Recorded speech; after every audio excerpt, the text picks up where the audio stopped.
Tumbleweed. Oh,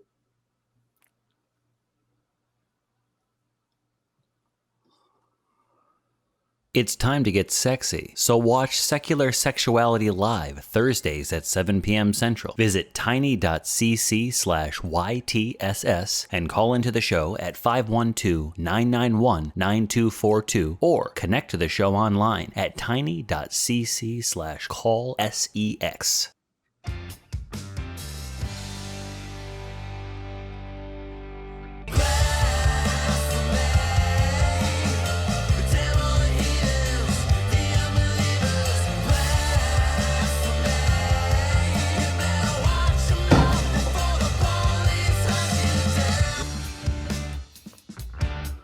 Hello and welcome to another episode of The Nonprofits, the ACA show where we discuss news of the day from a skeptacular human perspective.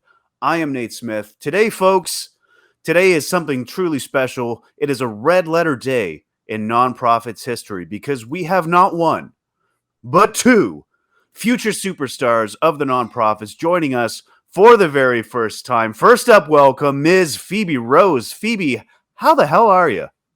I'm wonderful. I'm in England. Of course I'm wonderful. Of course you're not in Texas or Florida, so of course you're wonderful. I don't know if I'm going to say that, but I'm wonderful. I'm in England. It's all wonderful here. Well, we're glad to have you. I think I was with you on SecX for your first ACA show, wasn't I? Every ACA show that I have done has had you on it. Wow. Well, I am glad to. We had the quiz where you got something handed to you, and we've done 2 episodes of SecX, and you were on both of them. Wow. Well, I promise that I will be less gentle this time. Are you asking me to open the floodgates on you? Yes, if you would, that would be wonderful. So next up, coming onto the show for his very first time is potentially the only nonprofit capable of pronouncing methylethylamylophenilium without stuttering. Welcome, student Dr. Ben. How are you, Ben? Hello, I'm doing all right. Pretty happy to be here. I practiced that a couple of times before the show, and I was like, there's no way you're going to be able to get through that without stuttering. But hey, you know what? We're glad to have you. Again, I think I was on your first ACA show on SecX too. Yep, also SecX. Yep. Yes, amazing. Wow, this is just a day of wonderful first. And also Jason. No, I'm just kidding. Finally, that's fair. Jason Sherwood, welcome back. The cantankerous crew commander with the face that last launched 1,000 Galaxy-class ships. Jason, how are you today? Oh, I'm absolutely wonderful. This is my first show with Jason Sherwood as well, so this is just first timers being handed around like hotcakes. This show, folks, is a product of the Atheist Community of Austin, a 501c3 nonprofit organization dedicated to the separation of religion and government and promoting positive atheism. Today, we are going to be talking about, first we're going to go down to Texas, where we have Abbott and Paxton's anti-trans agenda. We're going to take a little trip west over to Florida, where Florida is trying to put the reality genie back in the bottle with its infamous Don't Say Gay law. And finally, folks, we're going to be looking back at Black LGBT trailblazers in the community. So stick around. This is going to get wild. As with all of our shows, folks, links to today's topics and the news we discuss are available in the description below. And a reminder, if you want to come into the show prepared, you can check out the Nonprofits Facebook fan page every Friday night for a list of the articles ahead of time. I did miss last week. I'm sorry. I'm sorry, Malty. I know you're upset about it, but I'm going to get better, man. Okay? I'll get better, I swear. So we'll skip the flogging this time. Thank you. I mean, Greg gave me 20 lashes last time, and it still smarts. What he doesn't know is I'm secretly into it. Don't tell him that. It's like people being secret into 2 out of 3 panelists on here being beaten by me in quiz shows. Oh, Phoebe, you'll never let it die. You know what? I hope that next year you get Ben and the subject is chemistry. That is I'm my down. sincere I'm down. hope. Can the subject be medicine? Even better. I'm Yes. so ready. Excellent.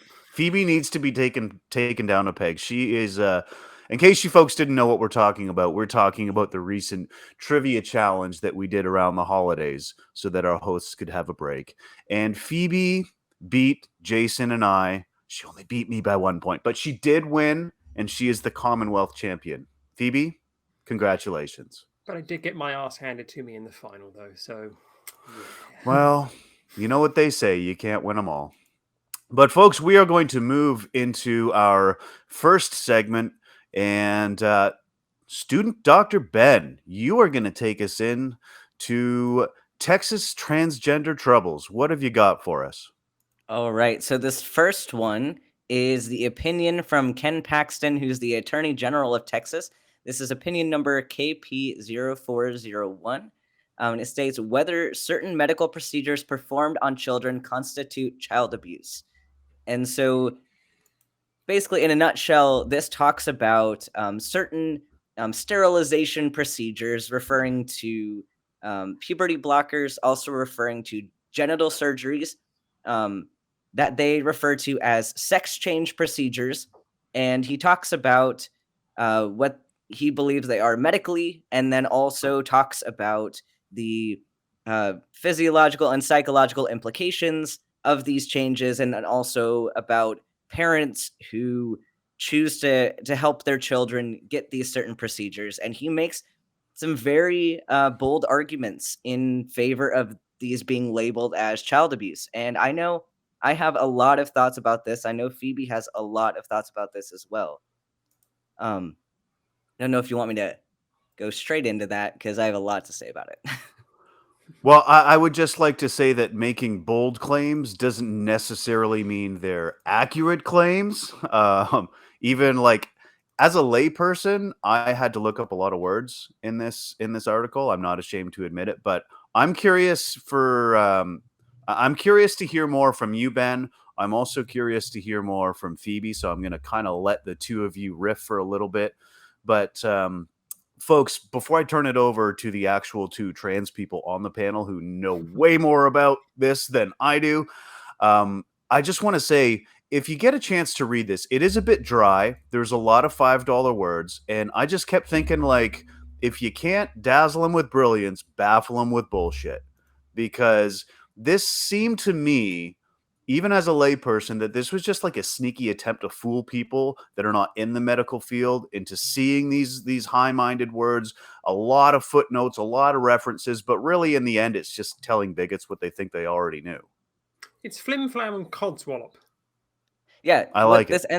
What this ends up being is, this is somebody who we know is very persuasive. And if there's one thing attorneys do well, it's being persuasive, and not necessarily in being correct, but they can make you think that they're correct. And what he's doing here, he's taking the medical language, using just enough knowledge to be dangerous here, and using words incorrectly, using improper definitions, and he is drawing conclusions from a lack of information. And I think the biggest thing here that he's doing wrong is that medicine is very nuanced. There's a lot of context, and you learn this from studying medicine and from getting experience in the field. But when you put something like this into such black and white categories of, is this abuse or is this not, without understanding the nuance of these procedures, you really don't have a leg to stand on when talking about these problems. And so I think kind of the big thing I wanted to address here is, in the beginning, he talks about the following sex change procedures are including sterilization through castration, vasectomy, hysterectomy, oophorectomy, metoidioplasty, orchiectomy, pinectomy, phalloplasty, vaginoplasty, mastectomies, and removing from children otherwise healthy or non-diseased body part or tissue. And he's doing some very intentional things here with the language. But within the medical standards of care for trans kids, we do not do genital surgeries on children unless there is a medical indication for it. So if someone has a condition like hypospadias, where the urethra is positioned improperly, that could cause medical harm. It could be lethal in some cases with infection. So that's a case where you would have to operate on a child. But we do not do sex change procedures on children. So that's just false. We do them on consenting adults. And I think in some cases you can do it on older teenagers who have the ability to give consent. And then in talking about puberty blockers, they do not cause any permanent damage. They're a temporary scenario. So it's a GnRH agonist, which means that you increase the amount of GnRH, which is going to stimulate production of estrogen or testosterone. And that stimulation is going to cause so much hormone to be produced that it's going to feed back and cause it to shut down. And this isn't a permanent mechanism. You have to continually stimulate it in order for it to shut down. And these are only used for about 2 years at a time maximum, because the goal is not to keep somebody from not going through puberty. The goal is to give the person enough time to decide if they want to undergo hormone replacement therapy or not. So that's the time for them to talk to their doctor, talk to their therapist, talk to their parents to see if that is something they want to do. If they do want to go through with hormones, they can do that. And then you stop the puberty blockers. They don't get the side effects. Puberty resumes for their the chosen puberty they want to go through, or they are taken off of the puberty blocker and their normal puberty happens. The one that they would have had continues to happen. So it's not that you're stopping the puberty, you're just delaying it. And so I think even the puberty blocker thing is a bit of a misnomer. It should be a puberty pauser, not necessarily a blocker. So I think the lack of nuance. It's like a tape player. You've pressed pause. You haven't hit eject. Yeah. You're just giving them a little bit of time, because the things that are irreversible are hormone replacement therapy to an extent. Some of those effects are reversible, some are not. And then the most irreversible part is your own endogenous puberty. So delaying that isn't going to cause any more side effects than your own endogenous puberty. Endogenous meaning? Meaning the one that your body is going to just organically go through. Okay, perfect. I thought that's what you meant, but I just want to make it clear for the rest of the audience that is dumb like me and isn't up to speed. I'm looking over my head as well. I'm yeah, exactly. Phoebe, what did you have to add?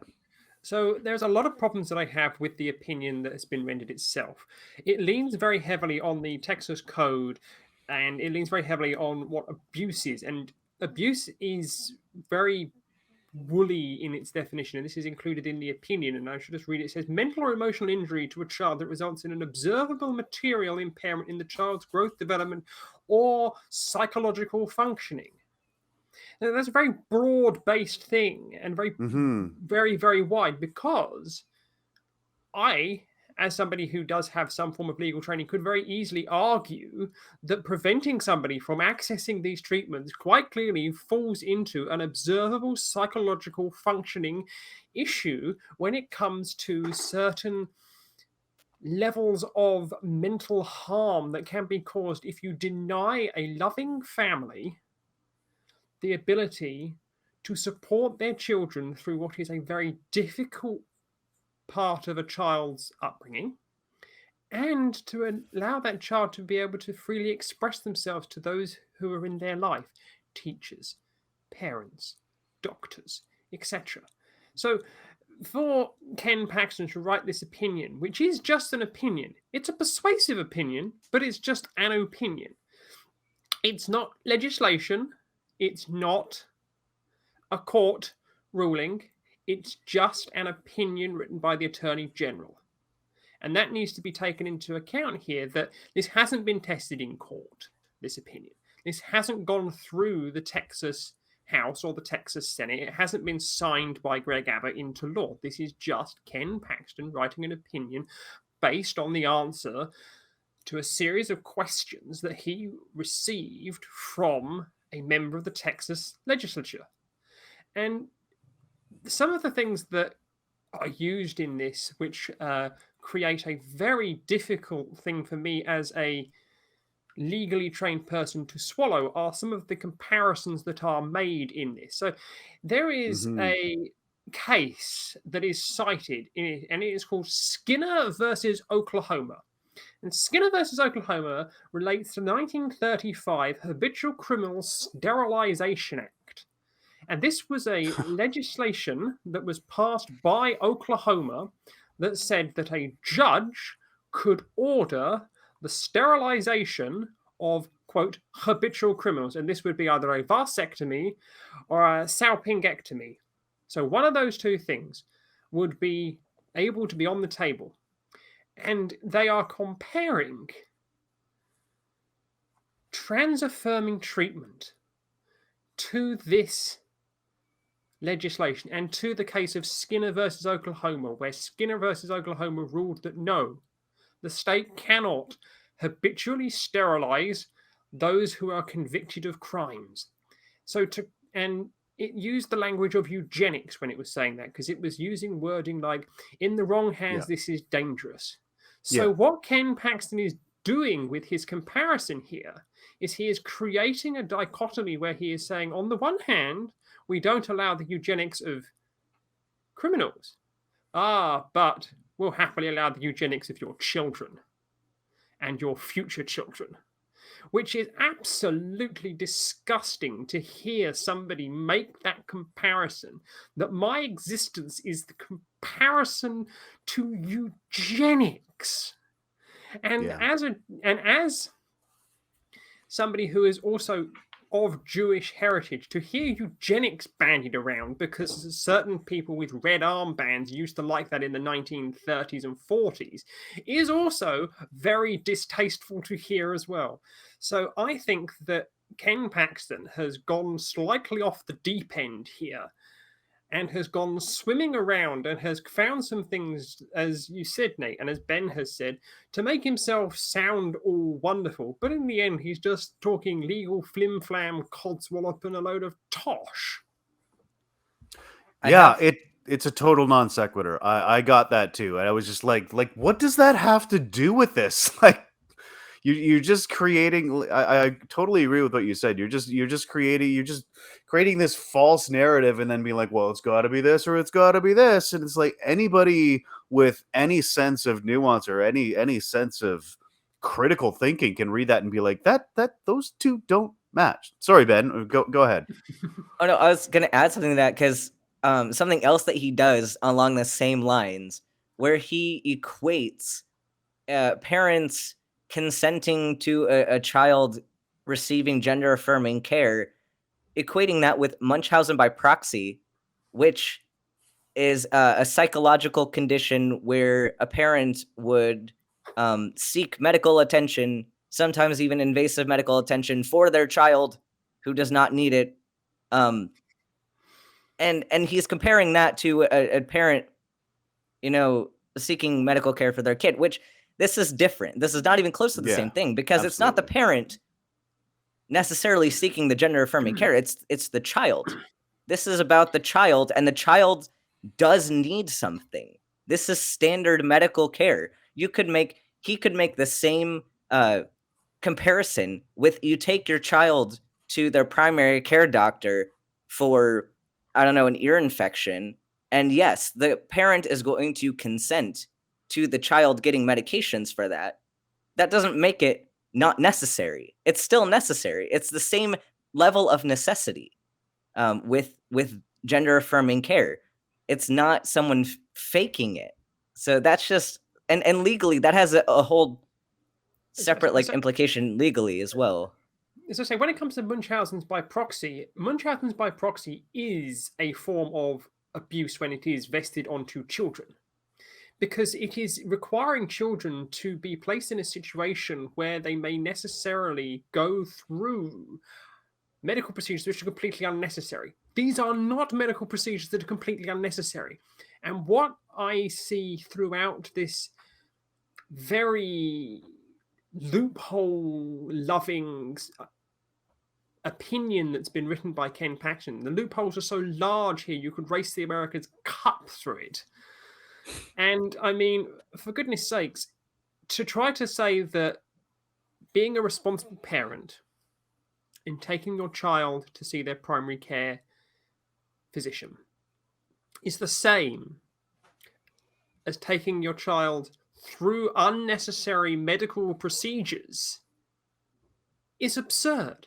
When in the first case, you're taking them there because you believe you're acting in your child's best interests, because the child has come up with you and said, look, excuse me, I've got a problem. I need some help.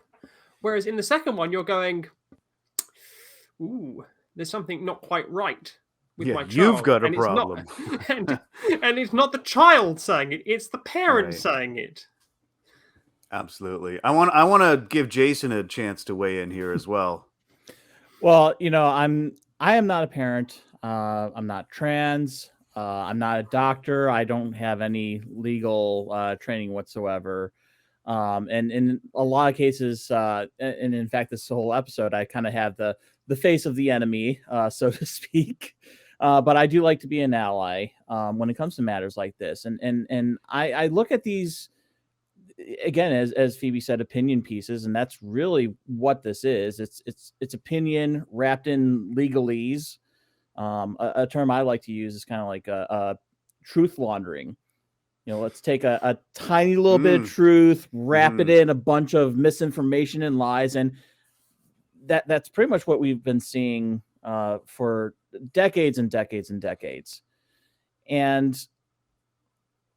But what I can say is that, obviously I'm against child abuse in all of its forms. And some of that includes some of the accepted child abuses, especially in places like Texas, where Little Miss Beauty pageants are still going strong, where they pretty much, take these girls, they dress them up, they've, fill them full of stimulants to, get them stage ready and all that. And it's not to the benefit of the kid. It's to the benefit of the parent. Pure and simple. It has nothing to do with, oh, my little darling loves it. Like, when you have to get your 5-year-old hopped up on Mountain Dew and all that, she probably doesn't actually like it. But we also have other allowable medical procedures. Circumcisions are still huge. And I don't want to equate. Yes. I don't want to really equate, circumcisions to, what a trans person goes through, because they are not the same. But I will say is that they are completely unnecessary. And by the very definition of what they're trying to push through, they're getting rid of live viable tissue for what? Because Serial Guy way back in the ye olde days was like, I don't want people to masturbate. That's really all it was about. And then throughout the years, it got conflated into, oh, it's a cleanliness issue, or mine looks like that, so my son should look like that. But yeah, as Phoebe said, this is not law. It's not. It's not like an executive order. It's not a legislation that is going through the Texas governing body. It really is just an opinion, but one that can sway judges. And while we have not seen it go through the courts yet, we heard that there is a lawsuit to prevent this, and now there's also a restraining order that Phoebe was so gracious to provide for us in the chat earlier. I'm sure we can get those in the notes as well. Yeah. And so this is going to be tested. one thing I'm concerned about is because of how vague it is, and because of how broad some of these definitions are, and because of how this truth is being wrapped in lies, that seeing the governing body down in Texas, seeing the legislative body that's in Texas, I'm concerned that this is not going to go well, as we are constantly seeing. There is an agenda, and they're playing it through and through. These are dark days. These are dark, dark days. If you are a trans child, trans youth, or a parent, I have seen, and I endorse this, and I hate to say this, but if you are one of those people, it's not a bad idea to start having a safe folder of everything that your child has been doing, all the legal procedures and everything like that. It's horrible to say that. It's like saying, as a Jewish person, I was brought up to have a grab bag ready to go, have an escape route in my car. And it's horrible to think like that. But safe folders are where you have all the legal documents for your child. If you've changed your child's name, all of the medical procedures, if any, that your child has had done, including the routine ones like vaccinations and things like that.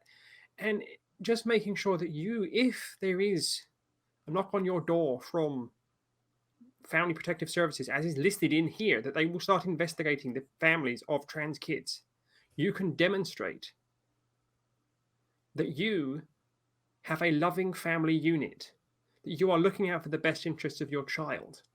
And here is all of the evidence. And it is horrible to say that, but this is where we are.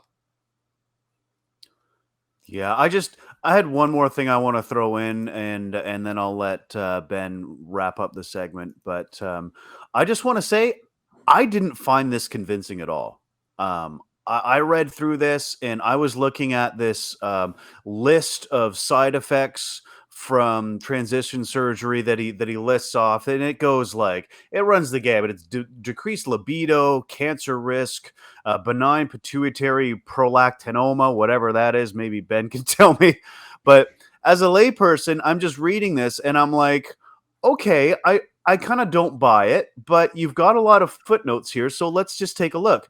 And so I clicked on this footnote from the it referred to the National LGBTQIA Health Education Center, which upon cursory inspection, it did seem to be legitimate, but it was a dead link.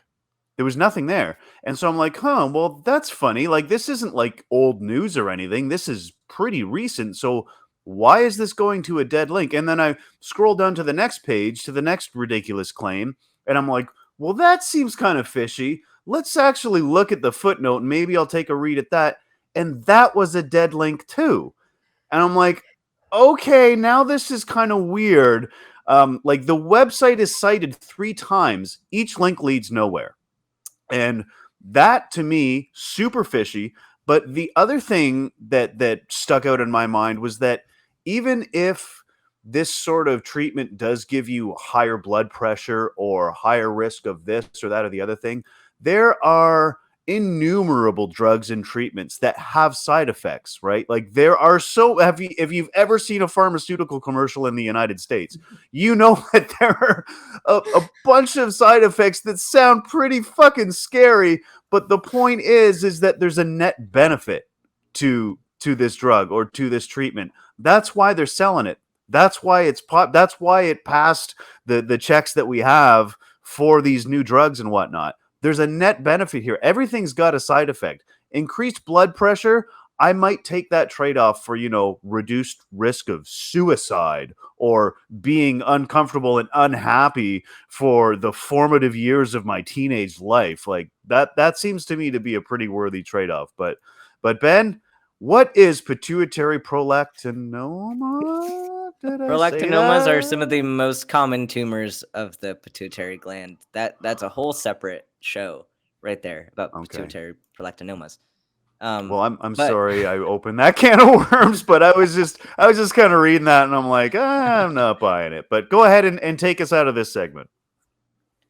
But yeah, so kind of the big thing that we learned from this article is that, you know, doctors and patients can have these conversations, and they need to be allowed the space to have these conversations. Doctors need to be allowed to give the best standard of care to their patients, and people who have no expertise and no knowledge on the subject should really, stay out of it.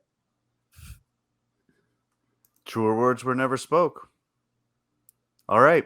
We're going to move on, but we do want to thank our veteran viewers. We are up at 10.6 thousand subscribers. So keep spreading the word, folks. Share the links to our channels with your family, your friends, your coworkers, anybody, especially if they don't agree, especially if you've got your Uncle Franks and your anti-vaxxer coworkers. Send them our way, because we would love to see them. We'd love to engage with them. A lot of the nonprofits are in the live chat when these shows are actually on. So by all means, we don't want to just be in an echo chamber. Share it with everybody else. Maybe we can change somebody's mind, maybe not. But like, subscribe, ring the bell so you're notified when a new nonprofits episode premieres. But it's every Sunday at 3 p.m. Central. We're between Talk Heathen and the Atheist Experience. Everybody knows it. Also, folks, for access to all of the ACA's content in podcast form, check out the Atheist Experience Network. You can find all our shows. It's at tiny.cc/AEN podcast. You can listen to episodes of The Nonprofits, The Atheist Experience, Secular Sexuality, Thursday nights at 7 o'clock Central, and all of our other ACA shows. So click that link so that you don't miss a single episode. Segment the second, Ms. Phoebe Rose. What have you got for us? How wonderful this is going to be. Florida. Florida man in full bloom that we have here. We have the Florida State House trying to say that the genie needs to go back into its bottle. You can't quite do that, because we're now going to no longer be saying gay. So don't say gay in Florida, because the Florida legislation is currently wending its way through the Senate, having passed the House on the Don't Say Gay bill, and we have two wonderful articles by two diametrically opposed outlets. We have one who have taken a large dump on the legislation and then set fire to it, and we have one that is in the parking lot popping champagne corks, doing donuts in their car as the legislation floats above them with a halo and glows. I shall leave you viewers to work out which publication I am referring to as you read along as we go through this wonderful, wonderful journey into the Florida Don't Say Gay bill, which will also feature a special mention from the Florida Woke bill. So, I'm sure that I'm just going to be so absolutely flabbergasted by the acumen of the Florida legislature here. But what have you got for us? So Florida has decided that in the United Kingdom, we didn't go far enough, because in the United Kingdom in 1988, we passed some legislation called Section 28, which was part of the Local Government Act of that year, which prohibited, and I'm going to read directly from the legislation here, a local authority shall not intentionally promote homosexuality or publish material with the intention of promoting homosexuality, or promote the teaching in any maintained school of the acceptability of homosexuality as a pretend family relationship. And for those of you Americans who don't know what a local authority is, think your city council. Think your local county. They were banned from promoting the teaching in any maintained school of the acceptability of homosexuality as a pretend family relationship, which basically meant that no talk whatsoever in any way, shape, or form of anything LGBT was discussed when I was at school for the entirety of while I was at school. Thankfully, in the UK, we decided to get rid of that, but now Florida has decided to go pro. Tie both hands of the teachers behind their back, place a gag in their mouth, and expect them to look out for the best interests of their children in their class and the pupils and the students that are also going to be around, whilst still trying to do their job, which creates this absolutely nonsensical, farcical situation where a teacher is worried about what the parents will say, because this Don't Say Gay bill means that being sued is a lot easier. Losing your job is a lot easier. But if you've then got a student that comes up and says, I'm having issues here, what does the teacher do? Especially considering there was an amendment proposed Oh, by yes. Oh, my God. a wonderful gentleman that said that if a student is not, quote, straight, then within 6 weeks, the principal must inform the parents in writing that this is the case. Doesn't give any yeses or nos as to this is acceptable, this is not acceptable. Nope. Yep. 6 weeks, child not straight, must tell parents. Thankfully, out the that's been kids. withdrawn. And it's just absolutely ridiculous. And coupling this with the Woke Act, which is being proposed, which moves Florida backwards in the world of civil rights and the elimination of hostile environments for minorities, and will have serious unintended consequences, because the Woke Act says that no, you can't talk about certain things such as race, gender, and discrimination in schools and workplaces. So guess what? All of this progress that we've been making to eliminate hostile workplaces from sexual harassment and make places safer for women to actually be in the workplace, this feels like I'm stepping back into an episode of Mad Men, where everything's all Mr. Draper and his row of secretaries and him smoking around all of them going, hello, I'm going to slap your backside. I mean, for goodness sakes, where is Florida going with all this? No, just about that direction. Yeah. Yeah, I was just going to say, did they ever really get that far, though? I don't know. They never left. They never left. Yeah, this feels like they're just sort of dropping the facade and being like, hey, we don't have to pretend anymore. People voted for Trump. Like 80 million people voted for Trump. We don't have to hide anymore. We can just come out with it. People will vote for us. Ben, what did you have to add to this?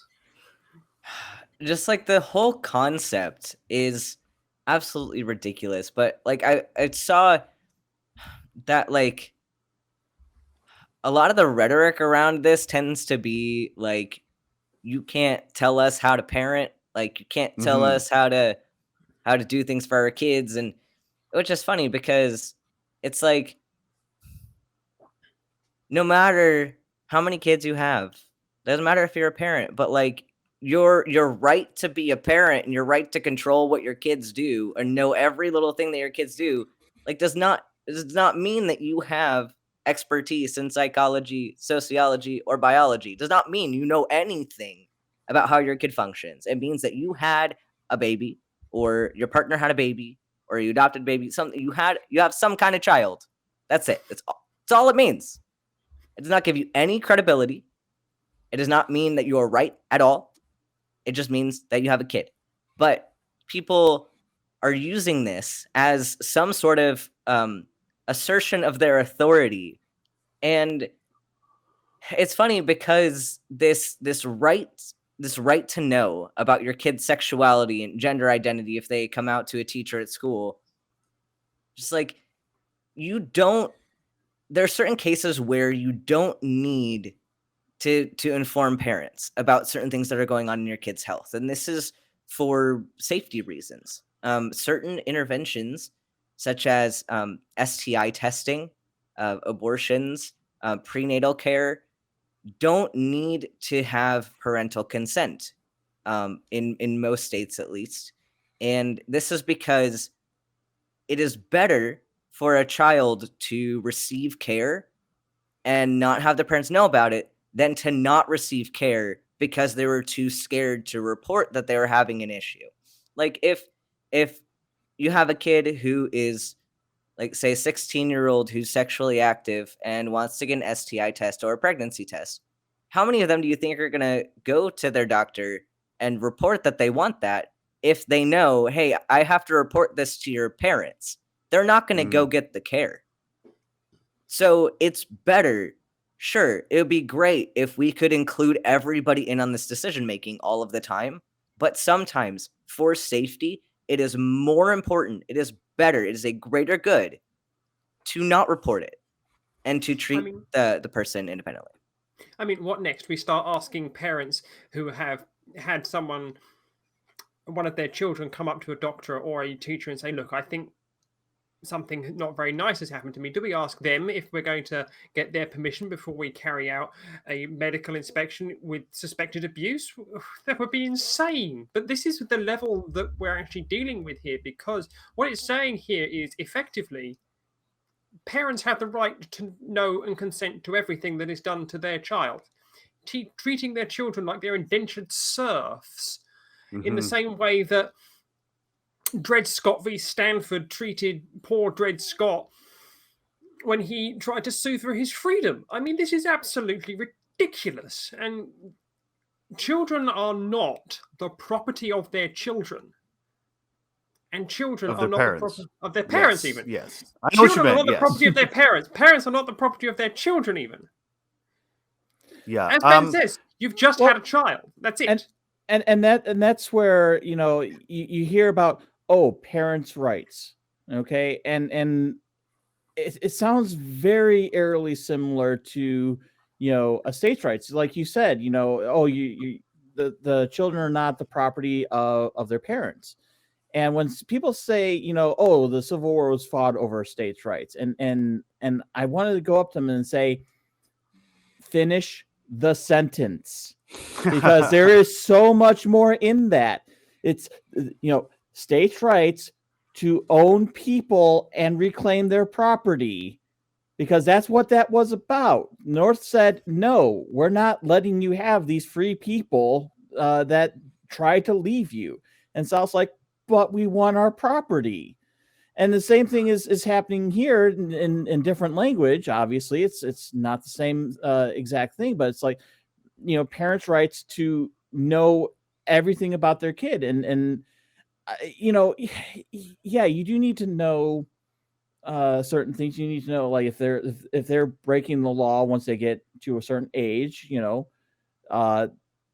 you probably don't want to have your 22-year-old around, breaking laws, but that's the economy we live in right now. The thing is that, this don't say gay, we don't want to talk about it in school. It needs to be age appropriate. And I can kind of get behind age appropriate things, because you don't teach a first grader calculus unless there's some type of genius savant, and that's a different story. But it's flashbacks to Jason's kindergarten class. Yeah, not so much. It was trigonometry, wasn't it? Computer science, but we won't go there.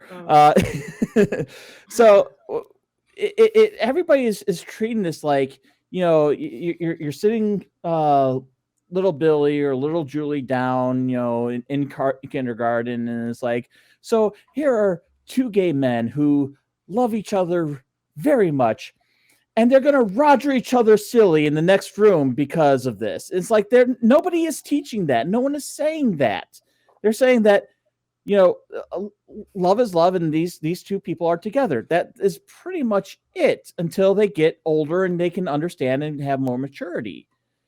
And we're seeing institutions outside of school, outside of that Sesame Street introduced a gay couple, two dads. Now, again, it's 2021, last year, way too late, but they did it.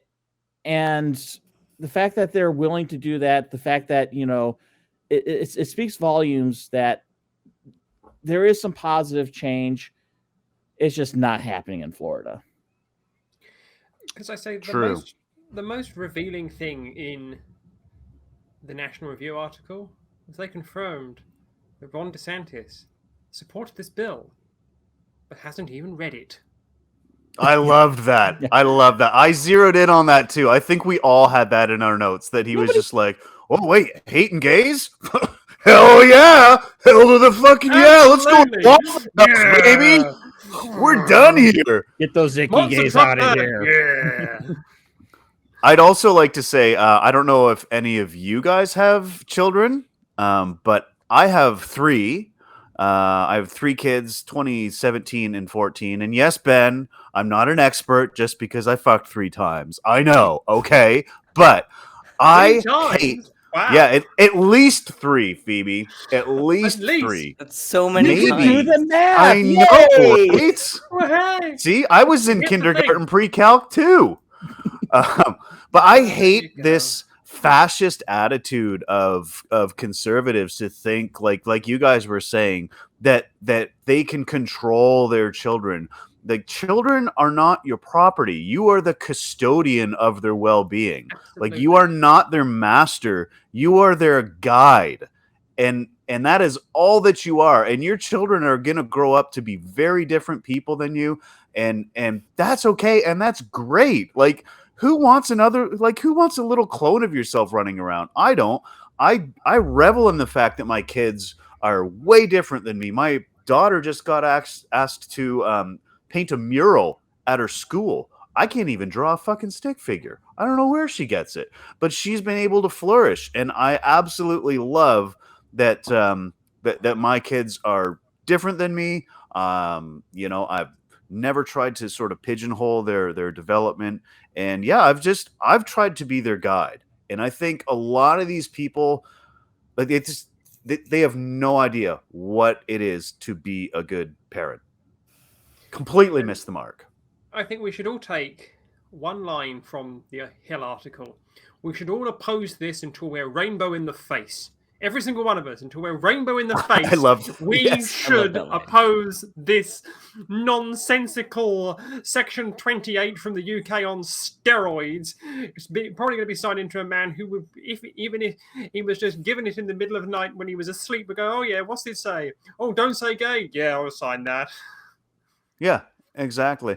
Another thing, kind of like what Jason was saying, with the comparisons there to teaching children about pegging or whatever the hell they think goes on, but they also threw in a reference to teaching critical race theory in K-12 classes, which that doesn't happen. Like, that's like a college level course, but they're comparing this up here as, and this is a quote, the teaching of CRT and LGBT issues is an attempted activist coup.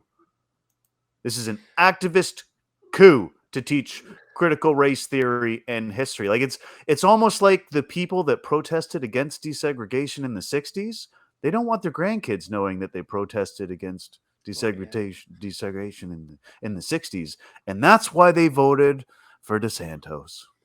And I say there's other wonderful lines from the National Review article, which are just classic dog whistles, which I hear all the so time many. in the UK. I hear these all the time in the UK because in the UK, the anti-trans agenda has, been exported, and we're now seeing it popping up. So this sinister fiction and why confuse children with this highly contentious metaphysical claims. Basically, what this is the UK version of Save Women's Spaces, Protecting Women, which is usually a group of very, very narrow-minded, very right-wing men that just hate trans people, now being exported to Florida going, let's save the children, save parents' rights, which is just a very, very load of narrow-minded white people who are very right-wing going, let's save the children. Seen it all before, heard it all before, gonna be here tomorrow. I was here yesterday as well. Ben's gonna be here tomorrow. He was here yesterday as well. We're not gonna go anywhere. No, I'll still be fucking my husband tomorrow, like it or not. I'll still be gonna trans happen. tomorrow. And I will still support each and every last one of you because it's just the right damn thing to do. Yet you still haven't opened that video that I sent you. Yeah, no, I haven't. It's going to go ahead and sit in that inbox. Don't you worry about it. Oh, we're just kidding, folks. We're just kidding. We haven't really touched on the tale of the Little John family from the National Review. I know you guys read that, but Jason, did you get a chance to read the tale of the Little John family? Unfortunately, I didn't because I was rushing through the notes. So let's. Okay. Okay. Hey, I have to do the sandwich technique where I do something mean and then I do something good and then I do something mean again. Oh wait, no, I got that backwards. But It's like Ben, it's not like mixing white and brown bread. oh, that's a different show. That's It's not Thursday yet. Although no, it is Thursday where in your neck of the woods, isn't it? It All is, right. yes, it is. We'll let that stand. But did either of you, Phoebe or Ben, did you get a chance to look into the Little John family example they gave? If I not, looked at it. My brain is a little bit fried. I'm not gonna lie. Let me. that's pull it up real okay. quick. You work for a living, but okay. So I'll just give a real quick brief synopsis because the way that they framed this really stuck out to me, and this is from the National Review article. So basically, the story goes: parents inform the school that their daughter is confused about her gender. They make it clear to this school that they are not supportive. They do not want her daughter expressing her doubts. They do not want her being anything other than their little girl.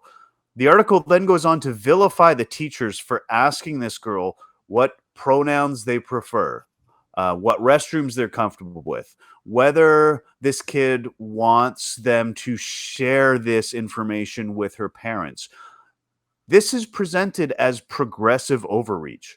Like you've basically got shitty, unsupportive parents who are then portrayed as the heroes against these teachers who are actually doing the right thing here. And it's like the way they frame it and the way they try to put it to people to make them agree with what it is that they're trying to get across. And yet somebody, even on the neutral side, let alone, the liberal side, but even looking at this from a neutral point of view, like, I'm just like, well, your parents suck, kid. And I'm glad you at least have some teachers who are at least trying to help you lessen this burden.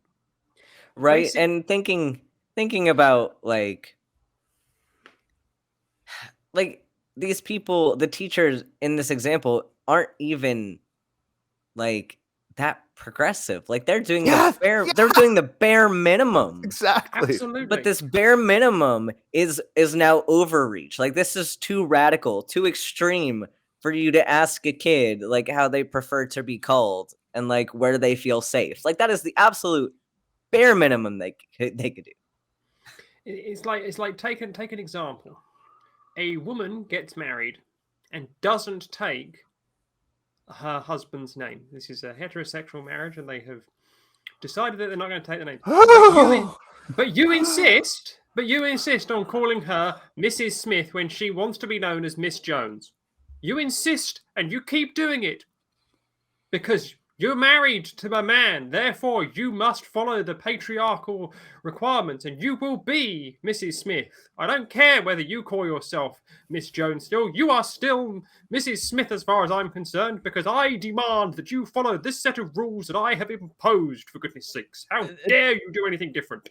How dare I have the shred of common decency? So this actually has a real life situation in my own life where my mom was no longer married to my dad for a very long time, and yet every school, every teacher, every conference, they kept on calling her by my last name, and it's like, this is, she had to keep on reminding them. It's like, no, I'm this, and I even had to tell them, a couple of times. It's like, no, she's not Sherwood. She's this other name.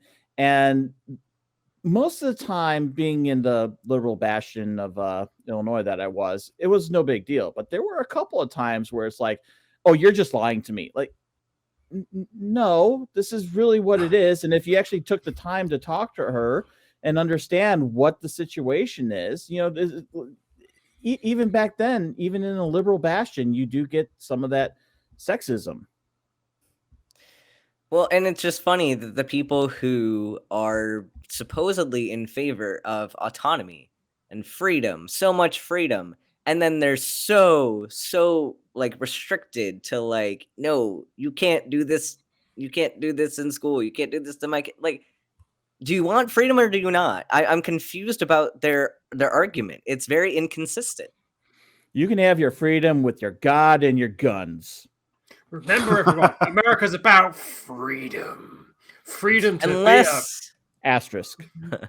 Yes, heavy on the asterisk. Charlton Heston's waiting in the back room to give you the rest of the paperwork. Oh yeah. But all right, I think we're gonna move on because I kind of don't want to stay in Florida any longer. Has Florida man scared you off? Are those champagne corks and the donuts starting to get to you? And is the floating legislation with the halo and glow starting Yes. to, affect your ability to continue? I'm going to escape to the United States' newest blue state. We're going over the border to Georgia. But before we do, folks, we're going to take a quick break in our conversation. Hey, it's kind of blue, Jason. Kind of. It's blue-ish. It's Senatorially blue. Yeah. It's purple. Let's just go with that. Can we go with purple for now? Sure, why not?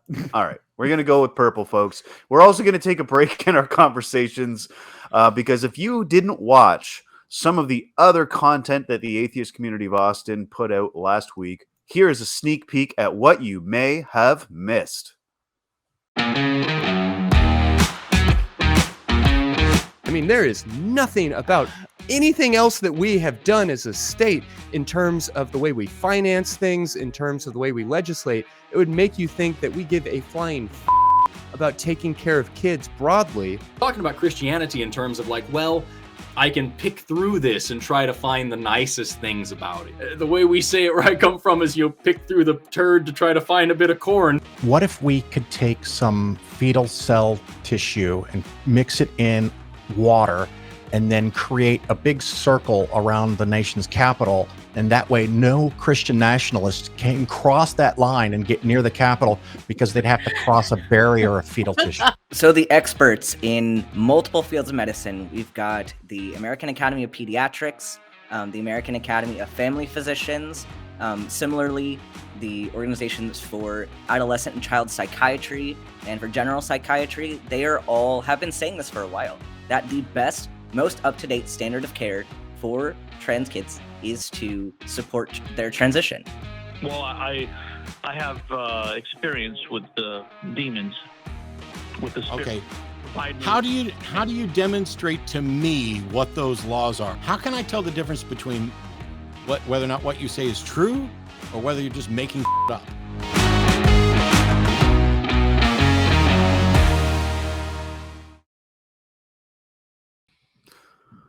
Oh man, how I love the highlight reel. It is absolutely this is what you're missing, folks. If you're not, I'm sure you've all tuned in to Talk Heathen and you're probably just waiting for the atheist experience to start. It's coming soon. Relax, stay with us. But also tune in Thursdays and Fridays because secular sexuality and truth wanted are a good time. I guarantee you're going to love it. For segment number 3, Jason is going to take us in with a little segment we like to call Looking Back. Looking Back.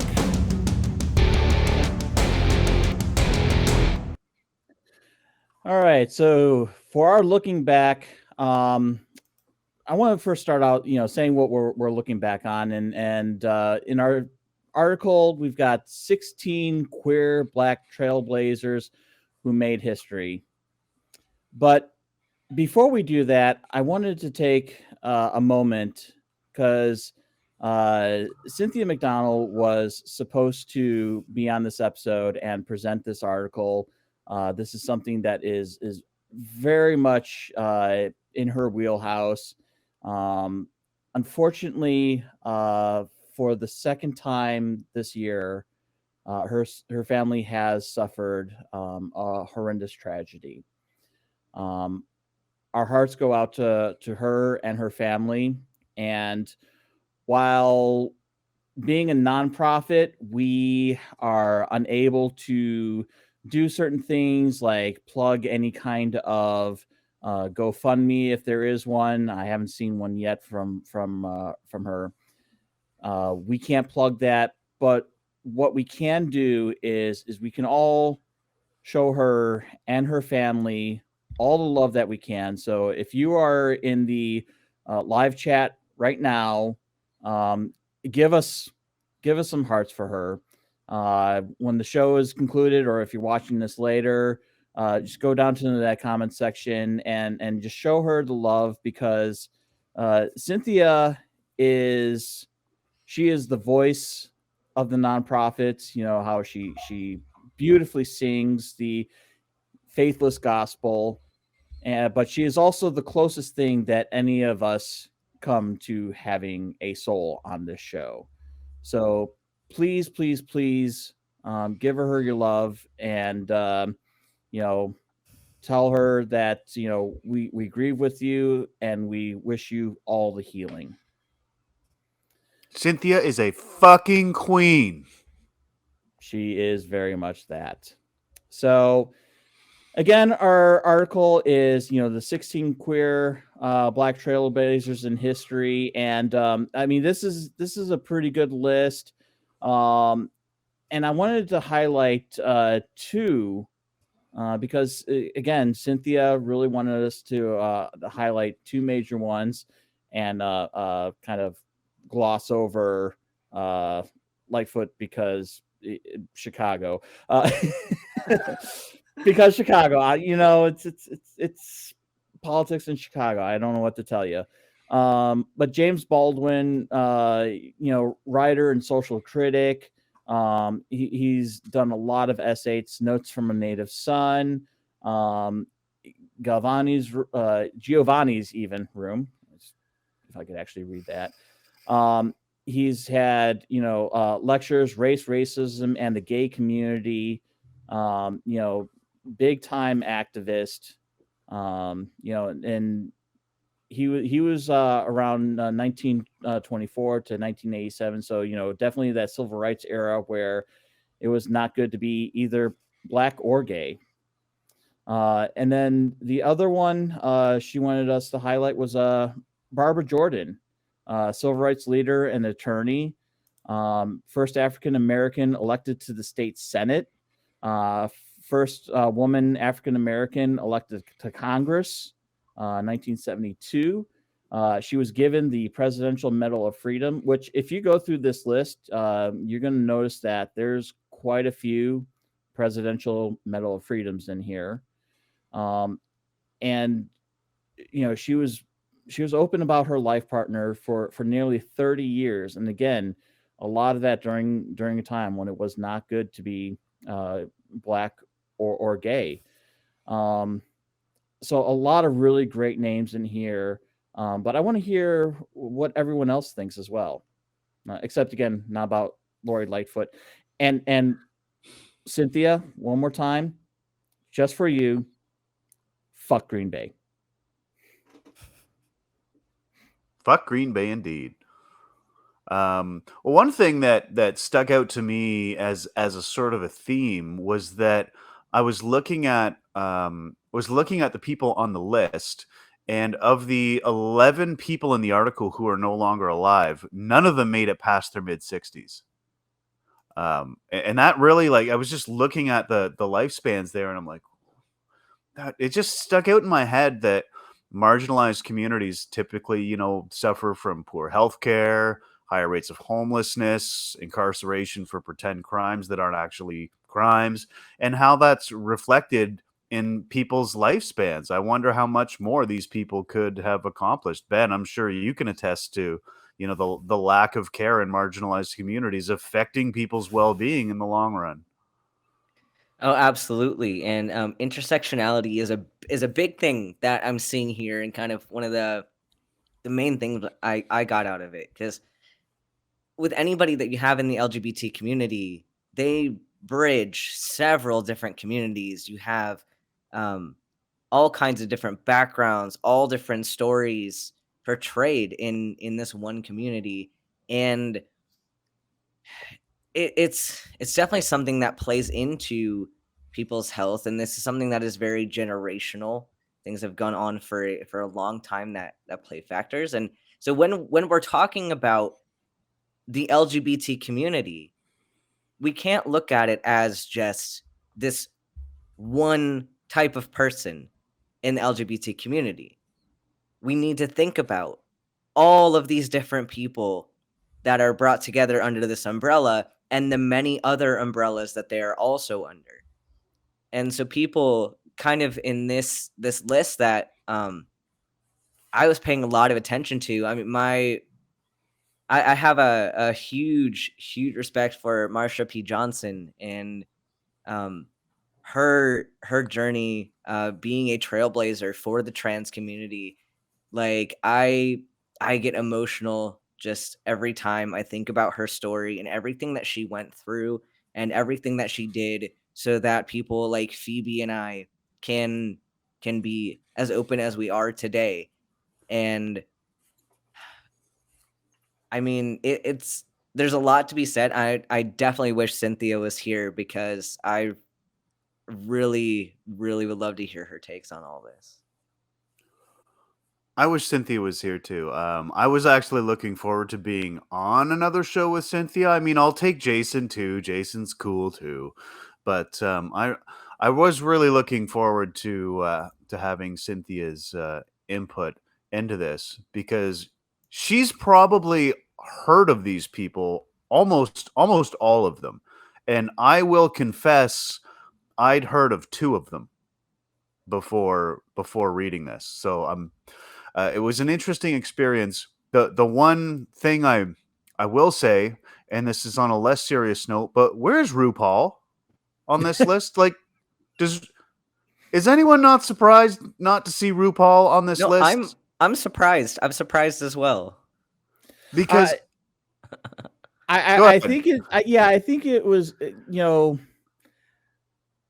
I don't know if they wanted to go with some maybe lesser known, but also RuPaul is kind of RuPaul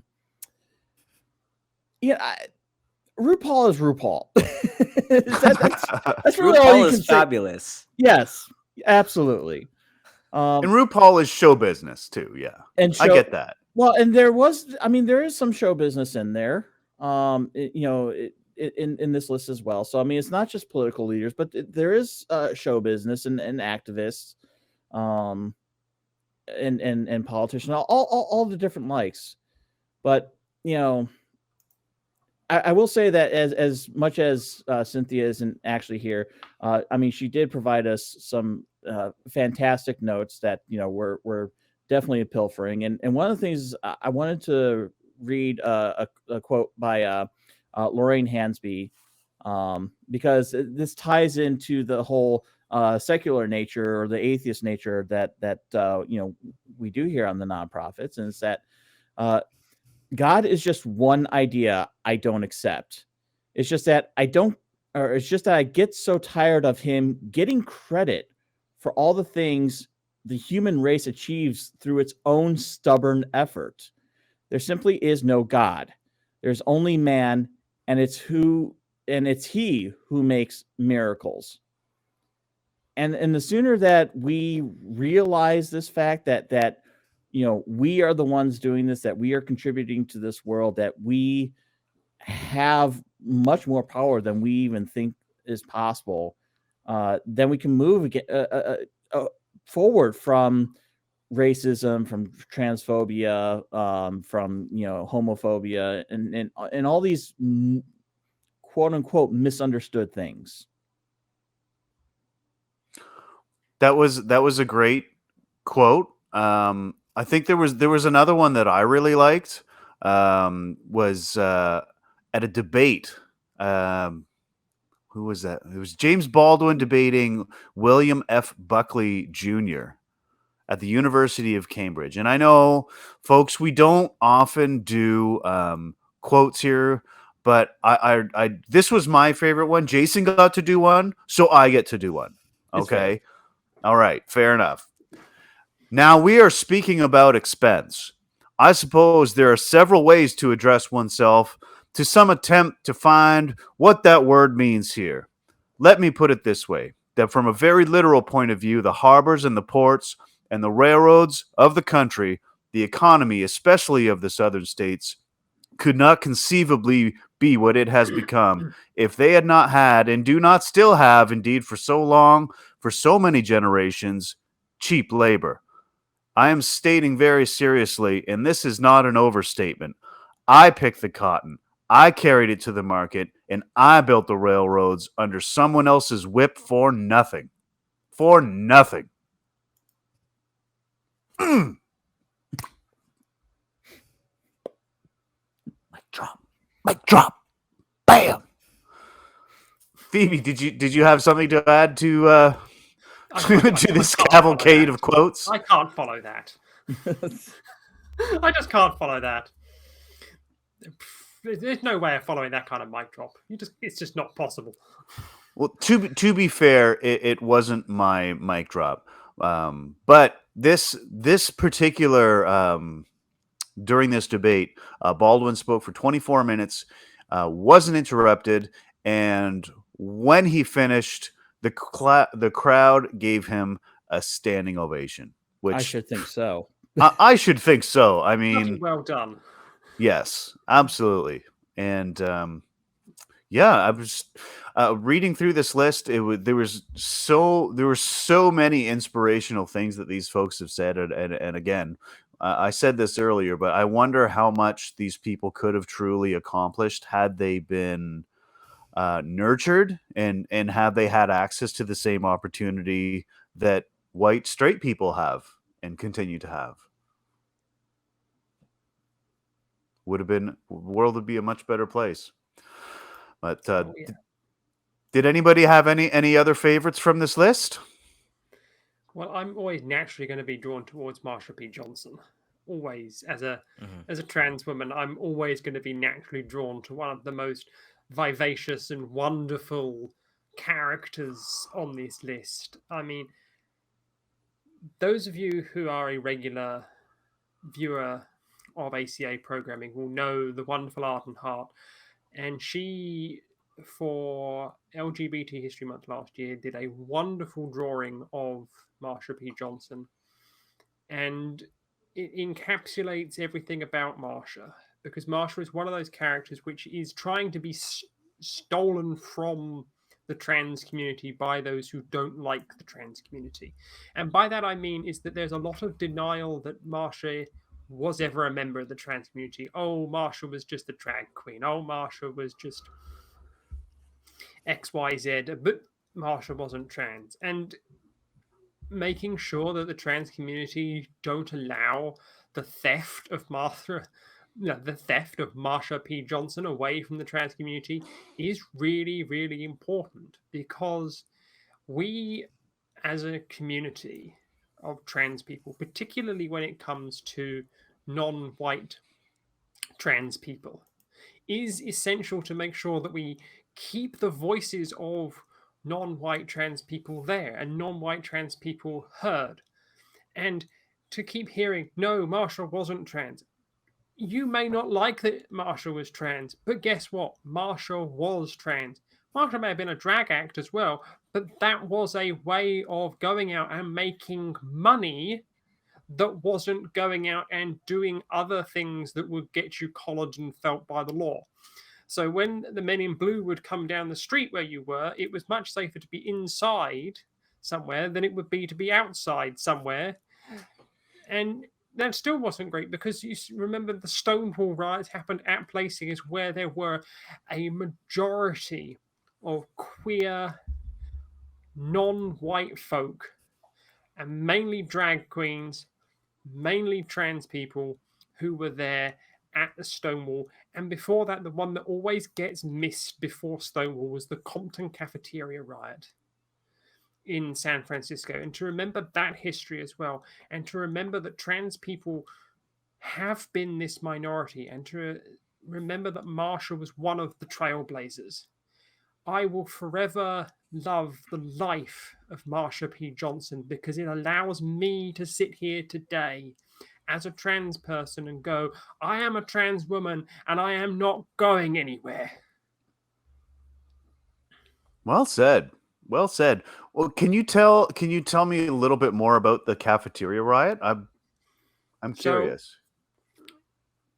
Compton Cafeteria in San Francisco was a cafeteria that was well known as a frequenting place for trans people in that area. And the police used to harass the patrons there, used to make it known that the patrons weren't very welcome. And one day they had enough. Effectively, they had enough and started throwing furniture around, started throwing things at them. And it got to the point where, you know what? We've had enough. And a full blown riot was in full flow at the Compton Cafeteria riot. And there is a plaque outside where the Compton Cafeteria riot, and I think it was 1962. Please, if you're in the live chat and you know the exact date of the Compton Cafeteria riot, please put it in the live chat right now and make Phoebe look like she's completely out of date on her facts here. But 148 people are Googling it right now. the Compton Cafeteria riot predated the Stonewall riots. The Stonewall riots were more well known and so on. 1966, I'm being told in my ear right now. So 1966 is when the Compton Cafeteria riots were, and they were seen as the first nexus of the LGBT rights movement that predated the Stonewall riots. So in a way, the Compton Cafeteria riot said, yeah, you can riot, and then Stonewall went, yeah, they rioted, so let's riot too. Well, I think I will share another one of Cynthia's favorite quotes from another famous black man. You may have heard of him. His name is Martin Luther King Jr. when he said that riots are the voice of the unheard. But before we wrap up, final thoughts on black queer folks in history. Jason? So I've actually always been under the assumption, a very incorrect assumption, that black and LGBT would have a certain kinship because they do share some of the violence throughout history. And when I was doing some other shows, I got to see firsthand that really is just not the case. And True.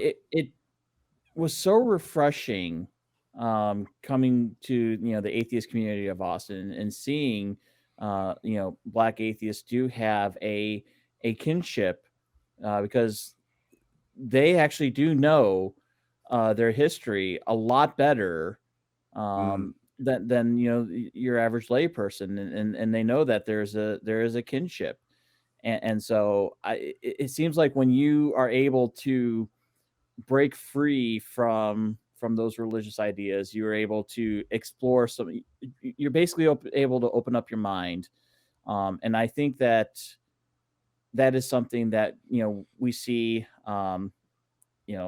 Some would disagree with that. I definitely have seen, from the people that I've worked with here, that no, there definitely is much higher levels of understanding in kinship and allyship, and I'm definitely glad that even though I'm got the face of the enemy, that I can still be an allyship to you, to the black community, the black LGBT community, the LGBT community at large, and I'm glad that you can tolerate the face of the enemy here. Oh, Jason, you're welcome anytime, buddy. You know that. Phoebe, final thoughts? Ben, final thoughts? So Anybody? My final thought on this is that I am very fortunate in my personal life to be accepted by my very religious Nigerian stepfather, because Oh, wow. I was able to point to some of these black LGBT people on the list and say that it's not just a white thing, which is what he was saying when we were first introduced to each other.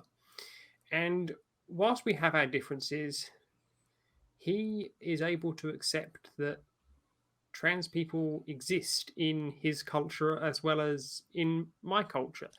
And without these trailblazers being visible, I wouldn't have been able to point to them and go to my stepfather and go, look, we're perfectly normal human beings. Yeah, for sure. Ben, looks like you get the last word, Yeah. my friend. Well, I mean, I'm just gonna throw it back to what I said earlier about intersectionality. So don't be so ready to throw somebody into one box when they might fit across multiple different spectra and have all kinds of different stories. And I really think it is important to make sure that these stories are not forgotten. And I'm really thankful to Cynthia, who, again, though she couldn't be here today, for helping us understand more about things that we're not taught very much about. And most of us, like Nate was saying, this doesn't really phase us on a daily basis for many of us. And I do think that it's good to remember all of this. And I hope that Cynthia is doing all right. I hope her family's doing all right. It's been a rough time for her, but we miss you, Cynthia. We miss you, Queen Cynthia. And Love yes, you, folks, Cynthia. throw some comments down there. Let Queen Cynthia know that she has your support. So we are gonna wrap up here. But before we do, Phoebe, first time on Nonprofits, what do you think? Will you be coming back? If you'll have me. If you will have me back, I'll happily, sit back in one of these chairs and go, oi, British bird here. Oi, rug. Can we Oi, do British bird here. We haven't got a Monty Python references, although you did refer to a farcical ceremony, so I suppose that does count, don't it? It's not just a Can we all do farcical these ceremony. accents for the rest of the show? Can we do that? Oh, bloody hell, I hope not. I could do it. I don't mind. I think our producers are in the back shaking their heads, saying, no, "Oh, for the love of God!" But you know what? We've got End the permission. bloody show already. We've got permission from a British person, so I think we're allowed. I think it's okay. It's just a flesh wound. it's just a flesh. All right. I'll fight you. I'll keep Help, fighting you. I'm being repressed. Hey, we got it in there. All right, folks. For more of this crazy, zany hilarity, join our fan social media outlets. You can find most of us nonprofits on the atheist community of Discord. You can go to tiny.cc/ACD Discord. We're also on Facebook at tiny.cc/FBNP. If you'd like to support the show, you can do so by becoming a patron at tiny.cc. Oh, there's the Facebook group. And also at tiny.cc/PatreonNP. Also, if you find yourself shopping at Amazon, you can support the atheist community of Austin by shopping at smile.amazon.com. Select the atheist community of Austin as the beneficiary. Jeff Bezos won't miss those pennies as he attempts to rebuild a bridge in Rotterdam for his giant super yacht or whatever the heck he's doing. So be sure to use that link to help out the ACA. We really appreciate it. And finally, before we go, I did promise you, Ben, Phoebe, let me clear my throat. We do value your feedback, so tell us what you like and tell us what you didn't like in the comments, or email us at nonprofits@atheist-community.org. So, folks, we want to thank you all for watching and listening, and we will see you all next week. Goodbye, fellas.